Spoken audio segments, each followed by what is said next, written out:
Hello friends, வீட்டில் இருக்கிற பொருளை வச்சு சம்மர் ஹாலிடேக்கு கேக் பிள்ளைங்களுக்கு சூப்பராக செஞ்சு தரலாம். வாங்க எப்படி செய்யலான்னு பார்க்கலாம். சர்க்கரை இதுக்கு நான் 1/4 கிலோ எடுத்திருக்கேன். 1/4 கிலோ எடுத்து நைஸாக பொடி பண்ணிக்கோங்க. பொடி பண்ணிவிட்டு ஒரு மிக்ஸி ஜாரில் 3 முட்டை உடச்சி ஊற்றிக்கோங்க. இருக்கிற மாதிரி அப்படியே 3 முட்டை உடச்சி ஊற்றிடுங்க. உடச்சி ஊற்றிட்டு அதுக்கப்புறமா நம்ம பொடிச்சு வச்சுருக்கோம் இல்லைங்களா சர்க்கரை, அதை இதில் போட்டுடலாம். இதை சர்க்கரையை இதில் போட்டலாம். உங்களுக்கு ஸ்வீட் எந்த அளவுக்கு தேவையோ அந்த அளவுக்கு போட்டுக்கோங்க. நான் இந்த அளவுக்கு 1/4 கிலோவுக்கு போதும்னு சொல்லிட்டு 1/4 கிலோ போட்டிருக்கிறேன். இந்த அளவுக்கு இருக்கிறத போட்டுட்டு நல்லா மிக்ஸி ஜாரில் அடிச்சிடுங்க. பார்த்திங்களா, இந்த லெவல் வந்துடும். இப்போ தயிர் ஒரு 1/2 டம்ளர் தயிர் அதிலே ஊற்றிடுங்க. புளிப்பில்லாத தயிராக பார்த்து ஊற்றிக்கோங்க. கெட்டி தயிராக ஊற்றிட்டு இந்த மாதிரி மிக்சியில் ஒரு அடி அடிச்சிடுங்க. அடிச்சிட்டு அதுக்கப்புறமா ஒரு 100 ml எண்ணெய், 100 மில்லி எண்ணெய் எடுத்து ஊற்றிக்கோங்க. ஊற்றும் போது தான் ரொம்ப சூப்பராக ஸ்மூத்தாக சூப்பராக வரும். ஊற்றிட்டு அதையும் மிக்ஸி ஜாரில் அடித்து எடுத்துக்கோங்க. பார்த்திங்களா, நல்லா மிக்ஸி ஜாரில் அடித்து எடுத்தாச்சு. நம்ம சர்க்கரை, முட்டை, எண்ணெய், தயிர் எல்லாம் போட்டிருக்கோம். நீங்கள் ஒரே டைம் கூட போட்டுக்கலாம். நான் இந்த மாதிரி ஒவ்வொரு டைமும் நான் போட்டிருக்கேன். போட்டுட்டு எடுத்துகிட்டு பாருங்கள். பார்த்திங்களா, எவ்வளோ சூப்பராக வந்திருக்குது. இப்போ இதை ஒரு பேனுக்கு மாற்றிடலாம். ஒரு பேன் எடுத்துக்கோங்க. பேன் எடுத்துகிட்டு நம்ம அடித்து வச்சுருக்கோம் இல்லைங்களா, இதை இதில் ஊற்றிடுங்க. ஊற்றிட்டு மைதா மாவு 1.5 டம்ளர் எடுத்திருக்கேன். உங்களுக்கு எந்த அளவுக்கு தேவையோ அந்த அளவுக்கு எடுத்துக்கோங்க. இதுக்கு நான் 1.5 டம்ளர் எடுத்துகிட்டு 1/4 லிட்டர் டம்ளரை 1.5 டம்ளர் எடுத்துருக்கேன். 1.5 டம்ளர் எடுத்துகிட்டு நல்லா கட்டி இல்லாமல் நல்லா கரைச்சி விட்டுடுங்க. கட்டி கொஞ்சம் கூட இருக்கக்கூடாது. அந்த லெவலுக்கு நல்லா கரைச்சி விடுங்க. அப்போ தான் கேக் ஸ்மூத்தாக சூப்பராக வரும்.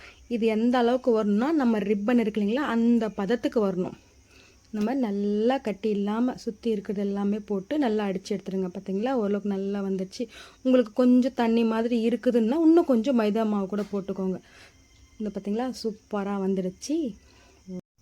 இப்போ இதுக்கு தேவையான அளவு 1 ஸ்பூன் சோட்டா மாவு போட்டுக்கோங்க. சோட்டா மாவு போட்டுட்டு நல்லா கலந்து விடுங்க. அந்த சோட்டா மாவு நல்லா கரையிற அளவுக்கு புசு புசுன்னு, அப்போ தான் சாஃப்டாக சூப்பராக வரும். இப்போ நம்ம டேஸ்ட்டுக்காக வெனிலா எசன்ஸ் 1 ஸ்பூன் ஊற்றிக்கோங்க. அது ஆப்ஷனல் தான், வேணும்னா ஊற்றிக்கோங்க, வேண்டாம்னா விட்டுடுங்க. ஃப்ளேவருக்காக தான் நம்ம வெனிலா எசன்ஸ் போடுறோம். பார்த்திங்களா, வாவ், வாசனை செம்மையாக இருக்கும். வெனிலா ஃப்ளேவர் போட்டு நீங்கள் கலந்து மட்டும் விட்டு பாருங்கள், என்னமா வாசனை. உங்களுக்கு ஸ்ட்ராபெரி அந்த மாதிரி ஏதாவது வேறு ஃப்ளேவர் இருந்தாலும் உங்களுக்கு ஊற்றிக்கோங்க. இப்போ நம்ம ஒரு பாத்திரம் எடுத்துக்கலாம். இதை கேக்கு நம்ம வேக வைக்க. இப்போ கொஞ்சமாக எண்ணெய் விட்டுக்கோங்க. எண்ணெய் இல்லைன்னா நெய், உங்களுக்கு என்ன வேணுமோ விட்டுக்கோங்க. நான் எண்ணெய் விட்டுருக்கேன். ஊற்றிட்டு பாத்திரத்தை நல்லா ஃபுல்லாக தடவி விட்டுடுங்க. இந்த அளவுக்கு நல்லா தடவி விட்டதுக்கப்புறமா நம்ம கலந்து வச்சுருக்கோம் இல்லைங்களா கேக்கு, அதை இதில் ஊற்றிடலாம். இப்போ இந்த மாவு கரைச்சலை ஊற்றிடலாம். இந்த பார்த்திங்கன்னா நல்லா ஊற்றி விட்டுட்டு இப்படி நல்லா ஷேக் பண்ணி விடுங்க. நல்லா இப்படி ஆட்டி விட்டிங்கன்னா கேப் இல்லாமல் எல்லா பக்கமும் அழகாக போய் ஃபிட் ஆகிக்கும். இப்போ நான் நட்ஸ் இருக்குங்க, நட்ஸ் நான் நைஸாக பொடி பண்ணி வச்சுருக்கேன். அதை கொஞ்சம் தூவி விட்டுடலாம். பார்க்குறதுக்கு பிள்ளைங்களுக்கு அவ்வளோ சூப்பராக இருக்கும்.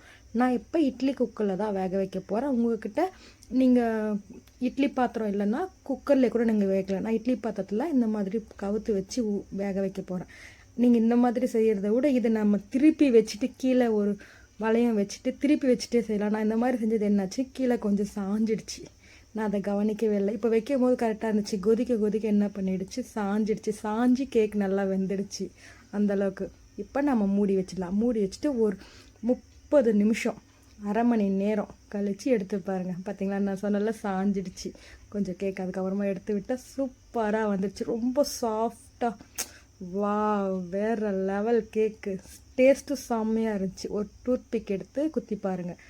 அப்படியே மெதுவாக, நம்ம கடையில் வாங்கினா கூட இவ்வளோ சாஃப்டாக இருக்குமான்றது டவுட்டு தான். அந்த லெவலுக்கு சூப்பராக இருந்துச்சு. டேஸ்ட்டும் சூப்பராக இருந்துச்சு. ஏன்னா வீட்டில் ஒரு டைம் நீங்கள் செஞ்சு பாருங்கள். எப்படி இருந்ததுன்னு கமெண்ட் பாக்ஸில் போடுங்க. எவ்வளோ பஞ்சு மாதிரி இருக்குதுன்னு பாருங்களேன்.